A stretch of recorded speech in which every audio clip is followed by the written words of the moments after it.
قربانی کا مقصد کیا ہے؟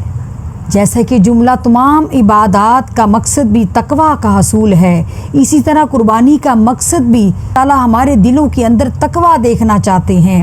قرآن مجید میں اللہ تعالیٰ نے ارشاد فرمایا، ہرگز نہ تو اللہ کو قربانیوں کا، ان جانوروں کا گوشت پہنچتا ہے، نہ ان کا خون، بلکہ اللہ کو تمہارے دلوں کا تقویٰ پہنچتا ہے۔ اس لیے اللہ تعالیٰ کی رضا کے لیے دی جانے والی قربانی کا ابھی خون کا ایک قطرہ زمین پر نہیں گرتا کہ وہ بارگاہ الہی میں قبولیت کا پروانہ جاری ہو جاتا ہے اور اللہ تعالیٰ کی طرف سے وہ بلند مقام عطا نصیب ہوتا ہے جس کا ذکر حضرت عائشہ صدیقہ رضی اللہ تعالیٰ عنہا کی اس روایت سے ملتا ہے کہ حضور نبی اکرم صلی اللہ علیہ وآلہ وسلم نے فرمایا کہ اللہ تعالیٰ کو قربانی کے دن خون بہانے سے بڑھ کر کوئی عمل محبوب نہیں ہے، کوئی عمل محبوب نہیں ہے۔ خون کا ایک قطرہ زمین پر گرنے سے پہلے اللہ تعالیٰ کے ہاں ایک درجہ حاصل کر لیتا ہے۔ اسی لیے تمہیں اپنی قربانیوں پر خوش ہونا چاہیے، مسرور ہونا چاہیے۔